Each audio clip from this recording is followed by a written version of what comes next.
Good morning प्यारे बच्चों। जैसे कि आपको पता है कि हमारा जो चैप्टर नंबर 3 है ये चल रहा है, ठीक है। तो हमारी हेडिंग हो गई थी इससे पहले वाली आयाम। तो आज की जो हमारी हेडिंग होगी ये होगी आवर्तकाल, ठीक है। तो सबसे पहले हम आवर्तकाल के बारे में आपसे कहना आपको कुछ बताते हैं, ठीक है। देखो, जो आवर्तकाल होता है, जो हमारी क्या होती है, तरंग होती है, और तरंग एक कंपन करने में जितना समय लेती है उसका वो क्या कहलाता है, आवर्तकाल कहलाता है, ठीक है। यानी आवर्तकाल क्या है, एक किस्म का समय ही है, ठीक है। और इसका जो मात्रक होता है क्या होता है, वो सेकंड होता है। तो प्यारे बच्चों, आवर्तकाल पता लग गया सभी को। तो क्या बताया मैंने कि आवर्तकाल क्या होता है कि जब कोई तरंग एक कंपन करने में जितना समय लेती है, ठीक है, वही उसका क्या कहलाता है, आवर्तकाल। तो अब हम आवर्तकाल की डेफिनेशन लिखते हैं। क्या लिखते हैं कि माध्यम का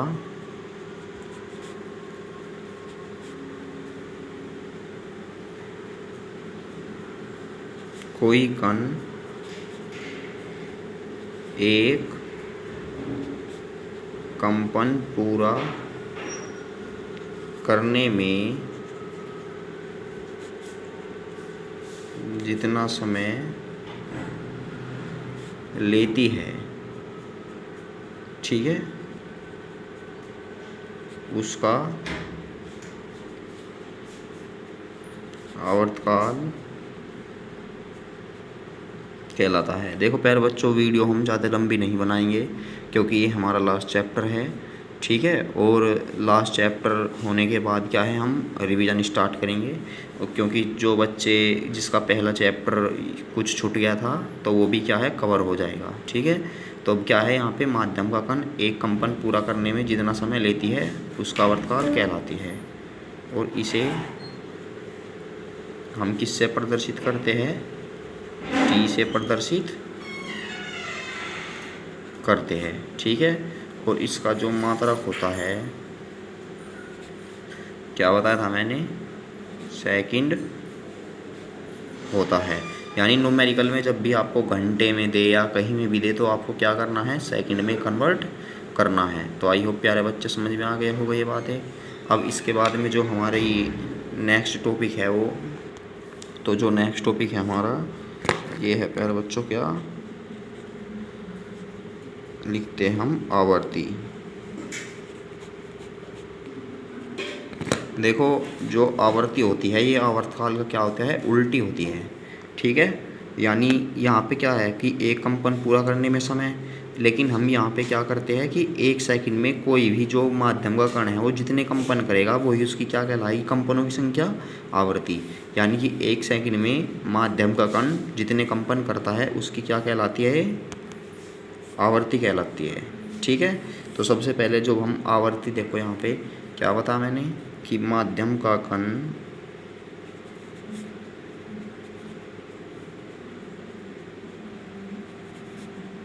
कोई कण, ठीक है, एक सेकंड में जितने कंपन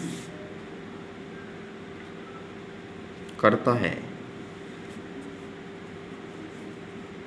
उन कंपनों की संख्या को क्या हम आवर्ती कहते हैं, ठीक है। और इसे स्मॉल n से प्रदर्शित करते हैं। देखो प्यारे बच्चों, जैसे ही तुम्हारी जो क्लास है वो चेंज होती चली जाएगी, कहीं पे से स्मॉल n से प्रदर्शित करते हैं, कहीं पे से म्यू से प्रदर्शित करते हैं, कहीं पे से f से, ठीक है। तो इसमें क्या है, आपको कोई भी डाउट नहीं करना है, ठीक है प्यारे बच्चों। तो पता लग गया आपको, ठीक है। यानी कहीं तो n से प्रदर्शित, कहीं v से और कहीं f से, ठीक है। तो प्रदर्शित करके हम किससे करते हैं। और इसका जो मात्रक होता है, इसका मात्रक, देखो जो व्यवहारिक मात्रक होता है इसका एक तो होता है हर्ट्ज, या एक होता है इसका चक्कर प्रति सेकंड, ठीक है, या एक होता है इसका सेकंड इनवर्स। तो प्यारे बच्चों, उसके तीन मात्रक होते हैं, लेकिन व्यवहार में हमें जो आवर्ती का मात्रक होता है कहीं भी वो हर्ट्ज होता है, लेकिन जो न्यूमेरिकल में नॉर्मली ही दे रहता है जो हमारी चल रही है अभी फ़िलहाल, इनमें आपको सेकंड इन्वर्स देगा। ठीक है, अब यहाँ से इसके बाद जो हमारा टॉपिक है इस पे चलते हैं हम। तो हमारा जो टॉपिक होगा, देखो टॉपिक में क्या करेंगे हम, एक तो हमारा जो आवर्तकाल है और आवर्ती, इन दोनों में संबंध स्थापित करेंगे, यानी कि आवर्तकाल तथा आवर्ती में संबंध। तो प्यारे बच्चों देखो, जो आवर्ती तथा आवर्तकाल में संबंध है हमारा, ठीक है, इसको मैं डायरेक्ट लिख रहा हूँ।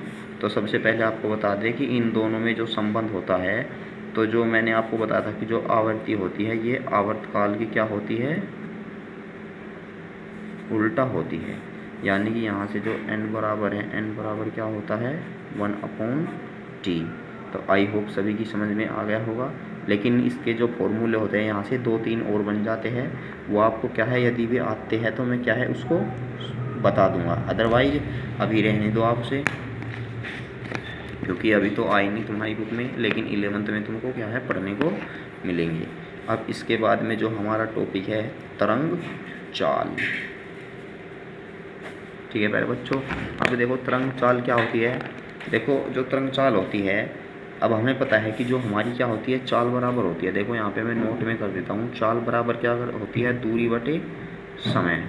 ठीक है, और यदि मैं समय को 1 सेकंड कर दूँ तो टी यहाँ यानी कि जो समय है, समय का मान 1 कर दूँ मैं, तो यहाँ चाल बराबर किसके मिलेगी, दूरी के। तो यहाँ से देखो जो हमारी डेफिनेशन बनेगी यहीं से कि एकांक समय में चली गई दूरी को चाल कहते हैं। कोई डाउट है तो क्या लिखना है आप सभी को कि एकांक समय में चली गई दूरी को चाल कहते हैं। और ये चाल भी किसकी है, हमारी तरंग चाल। ठीक है, और इसे तुम यहाँ से देखो एकांक समय में चली गई दूरी को तरंग चाल कहते हैं, ये भी लिख सकते हो तुम। इसे v से प्रदर्शित करते हैं, क्योंकि v क्या होती है, वेलोसिटी। ठीक है प्यारे बच्चों, और इसके बाद में क्या होता है कि जो इसका मात्रक होता है, इसका मात्रक, ठीक है, SI पद्धति में देखो SI बार बार आ रहा है, और मैंने इसकी तुम्हें क्या है फुल फॉर्म भी बता रखी है कि जो SI का मतलब होता है यहाँ पे इंटरनेशनल सिस्टम ऑफ यूनिट।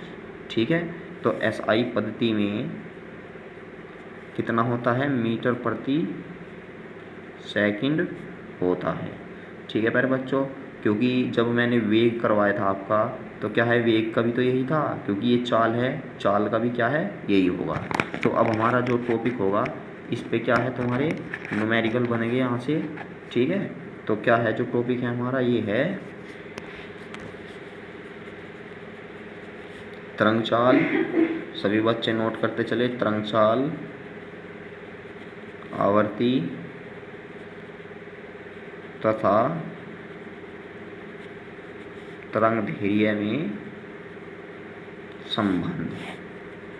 ठीक है मेरे बच्चों, देखो जो अभी ये करवाने जा रहा हूँ मैं, क्या है इस पे न्यूमेरिकल बनेंगे, जो हमारा फॉर्मूला मिलेगा। तो सबसे पहले देखो ये डेरिवेशन करने के लिए हम क्या मानते हैं कि माना, क्योंकि जो हमारी चाल आवर्ती तरंग है इनको मानेंगे हम कि माना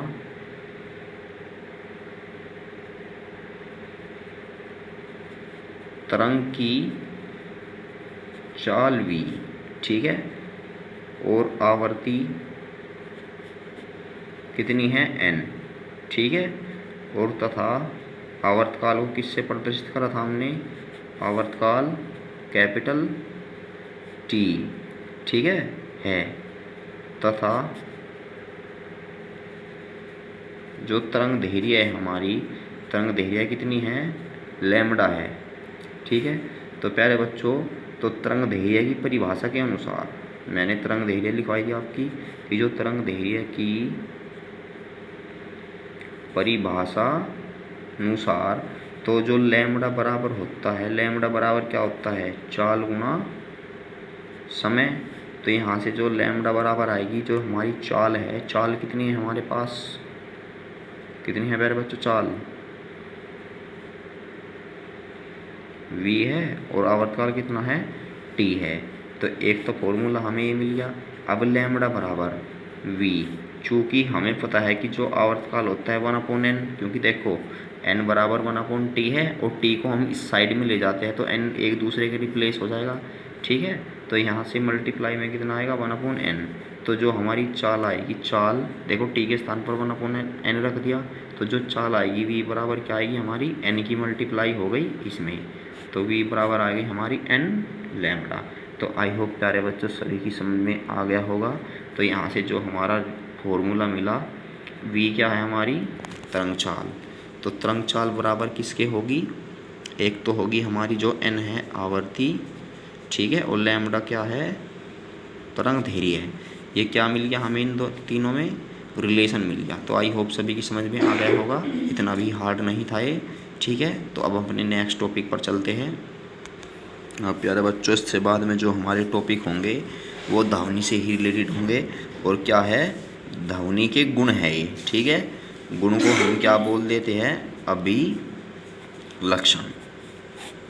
तो सबसे पहले आपको बता दें कि जो ध्वनि के अभिलक्षण होते हैं, ठीक है, तो इनके बारे में हम बात करेंगे। तो सबसे पहला जो हमारा ध्वनि का गुण होता है, क्या होता है? प्रबलता। देखो जो प्रबलता होती है, प्रबलता क्या होती है? प्रबलता यानी ध्वनि का वो गुण है जिससे जो ध्वनि है हमारी क्या है? ये तेज या कम सुनाई देती है। सिर्फ इतना है प्रबलता में। ठीक है, तो सबसे पहले क्या है कि प्रबलता में क्या लिखना है हमको कि प्रबलता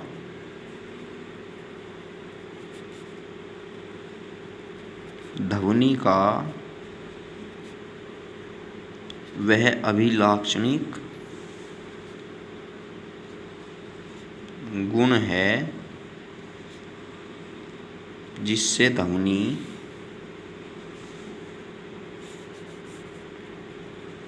मैंने बताया क्या है? कान को धीमी या तेज सुनाई देती है। ठीक है प्यारे बच्चों, और ध्वनि की प्रबलता और जो मृदुलता है क्या है? इसके आयाम से ज्ञात की जाती है। ठीक है, तो इसकी प्रबलता क्या है? इसके आयाम से ज्ञात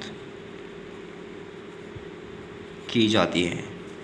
ठीक है प्यारे बच्चों, तो सभी की समझ में आ गई इतनी बातें। अब इसके बाद में क्या है हमारी जो हमारी ये है प्रबलता। प्रबलता के बारे में क्या है? इसकी कुछ विशेषताएं सी है हमारी थोड़ी सी। ठीक है, तो इसकी जो विशेषता है वो क्या है कि जो प्रबलता है, प्रबलता क्या है कि जो हमारा श्रोता होता है, श्रोता देखो वो होता है जो ध्वनि को सुनता है। ठीक है, उसकी संवेदनशीलता पर निर्भर करती है। यानी कि जो किसी व्यक्ति है, किसी व्यक्ति के लिए जो प्रबल ध्वनि है दूसरे व्यक्ति के लिए कमज़ोर ध्वनि हो सकती है, क्योंकि वो उसकी निर्भर करेगी कि उसकी जो सुनने की क्षमता है ज़्यादा है या कम है। क्योंकि जैसे कि आपने देखा होगा कि जो बहरा व्यक्ति होता है जिसको हम, ठीक है, बहरा होता है, वो क्या है उसके कानों में कितना भी ज़ोर से चिल्ला ले, ठीक है, तो क्या होता है उसके लिए तो मंदी है। ठीक है, लेकिन यदि हम वही चिल्ला रहे हैं वही ध्वनि हम किसी स्वस्थ मनुष्य के कान में करें तो क्या होता है? उसे तो तेज़ सुनाई देगी। तो इसलिए क्या है कि जो हमारी प्रबलता होती है ये एक श्रोता के कानों की संवेदनशीलता पर भी निर्भर करती है। ठीक है, तो क्या लिखना है इसमें कि यह है श्रोता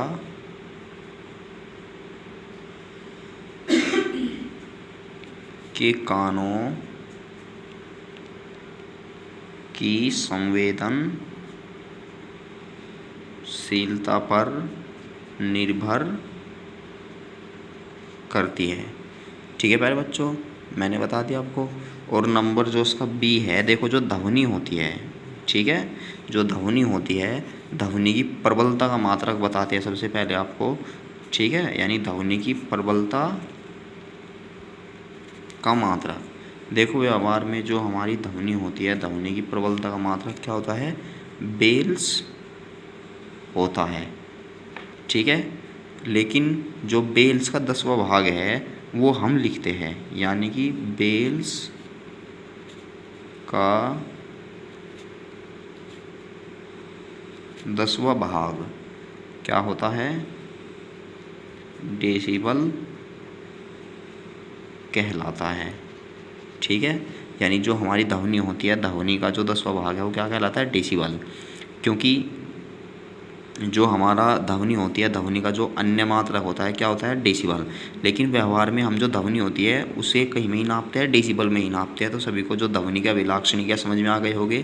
क्योंकि जो ध्वनि होती है, ध्वनि की जो प्रबलता होती है, किसका मतलब क्या है कि ध्वनि तेज सुनाई देगी या कम, ठीक है। और ये निर्भर करती है कि जो श्रोता है, श्रोता के सुनने की जो क्षमता है वो कैसी है। कि मैंने एग्जाम्पल भी दे दिया, एक बहरे का और एक स्वस्थ मनुष्य का, ठीक है। और इसकी जो मात्रक बता दिया मैंने क्या होता है, डेसिबल कहलाता है। तो देखो आज की जो हमारी वीडियो होगी यहीं तक करते हैं, ज़्यादा वर्क नहीं कराते प्यारे बच्चों, ठीक है। और जितना भी आपसे वर्क करा है सिर्फ प्यार में नोट कर ले। लेकिन वीडियो क्या है, वीडियो बच्चे ज़्यादा तो देख लेते हैं लेकिन वर्क 3-4 ही कर सेंड करते हैं।